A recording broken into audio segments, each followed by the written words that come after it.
Chris, front right here. None in that. Just a prop. I need some Monster in that. Come on. I think there might be some in the fridge over there, or there was. Can I have a Monster, please? Well, overall thoughts on your performance, and how would you grade the win overall? A little bit rusty. It's my debut. I had to get the win. I lost in my Contender Series fight, and this fight meant a lot to me because financially, I was working full time before I left to go to ATT, so this kind of puts a stamp on that I'm now a professional athlete and I can leave my work, not completely, but not rely on work itself to look after my family. So, what job were you working at? I was a personal trainer. You won't leave that completely now, but eventually you think you will? Yeah. Obviously, a lot of my clients know that this will be my career eventually, and it's more the reliability of it. If I don't need to rely on it, the job doesn't seem as like a job. If I can do that on the side and help the people that want to be helped. I've got a lot of great clients back home, so it would be great to get back to them and see them. Well, I would imagine you're probably going to get more clients now that you have a win in the UFC. Yeah, that would be pretty good. And just to let you know, my prices have went up. In terms of the game plan, obviously it seemed like it was a pretty wrestling-heavy attack. You shot for a lot of takedowns in there. So, how do you think the fight played out relative to what your preparation was? Yeah. Obviously, I went to American Top Team, and we knew that his grappling wasn't the best. I don't know, man. Your debut is a tough one. I felt pretty focused. There's a lot of improvement on my end. As you've probably seen, I'm quite an exciting fighter. He was waiting for me to attack and then counter, which was quite difficult to deal with. But I'm getting better every day. I'm needing fights back to back because, as you've seen from my record, I've had quite a lot of layoffs just because of COVID and things. Fighting on other promotions and trying to get out of them, and then COVID again, and it's just been a wicked ride. This MMA is mental. I'm just looking forward to getting that cash in my bank and not have to worry about working full time.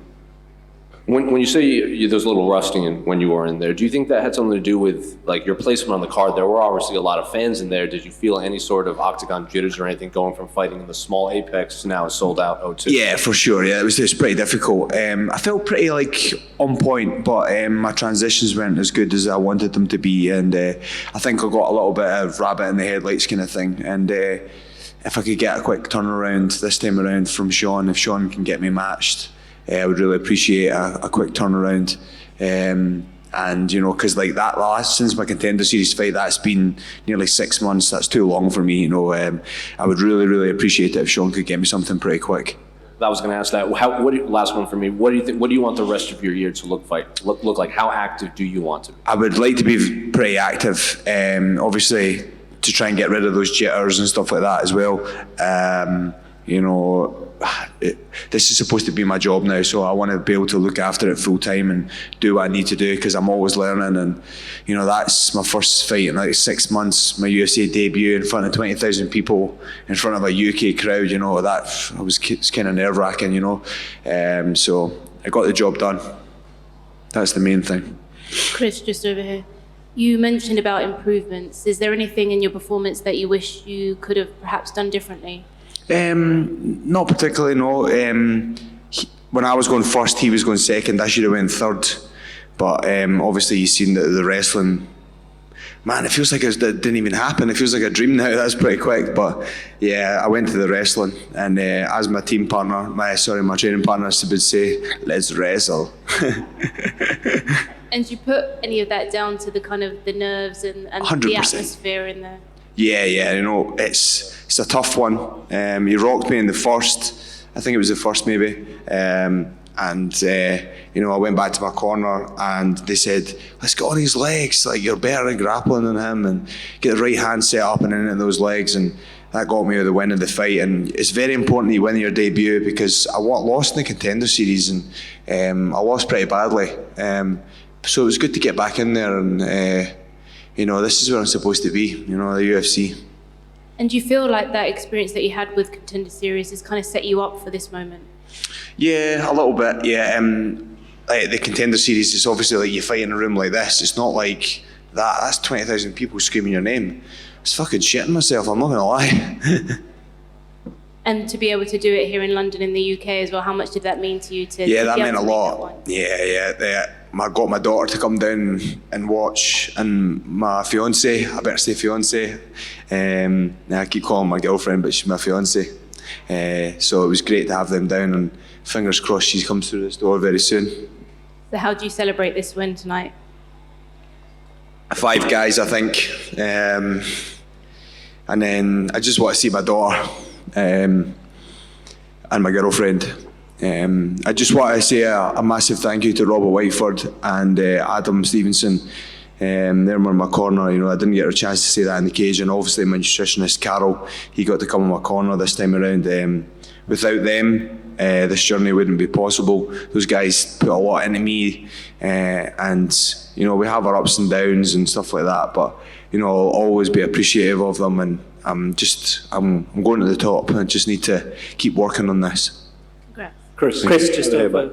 So first of all, has been an up and down journey. So when you had your Contender Series fight, didn't go your way, but then you went away, got a win.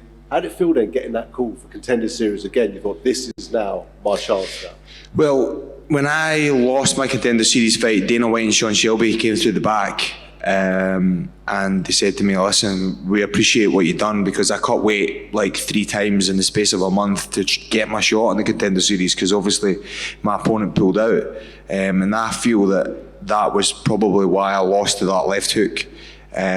So they said, go away, get a win, and we'll have you back. So I took that as like, right, okay, let's get to work.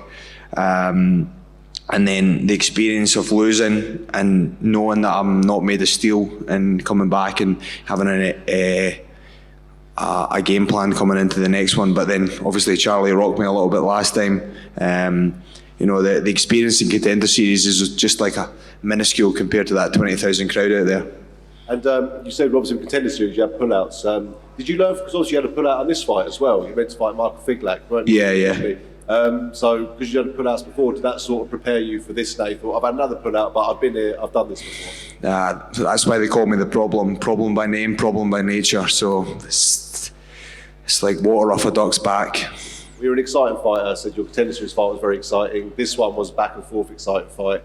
And I really hope they match you again, hopefully in July going forward. I'm sure, would that be something you'd be interested in as long as you're medically cleared? Of course, yeah, I'll be medically cleared, man. I've just got a few bumps and scrapes, and I've said to all the interviews before, you know, I want to get back in there relatively quick, because I feel like I'm a momentum fighter, and I want to get back in there and do my job, because that was 6 months since Contenders, you know. Felt a bit jittery in there, but there's always room for improvement. Oh, sorry, mate. I was just going to say, there's no perfect in here, you know. There's always things you can improve on. Was there any extra pressure coming into today? I know it's your debut, but also it's one of the biggest events we've had in the UK since Bisping for Dan Henderson in Manchester. You know, it's a pay-per-view event, it's a big card, title fight. Did that add any more? You know what I mean? Yeah, definitely. There was a little bit of pressure, but like I didn't feel it in there and stuff like that. And I've got my cornermen here and looking after me, but it's just more of the improvement from my end that I need to work on. You know, I've got all the skills to beat anybody, you know, so I'm looking forward to hearing from my training partners in America what they've got to tell me about the fight, and my coaches, American top team, and obviously speak to my coaches that are back there with me just now to see what I can improve on, because I'm always learning, you know. I'm just a baby in this game. Yeah, man, fair play. Congratulations, and Thank you. A good night for Scotland as well here. So that's good. Damn right it is.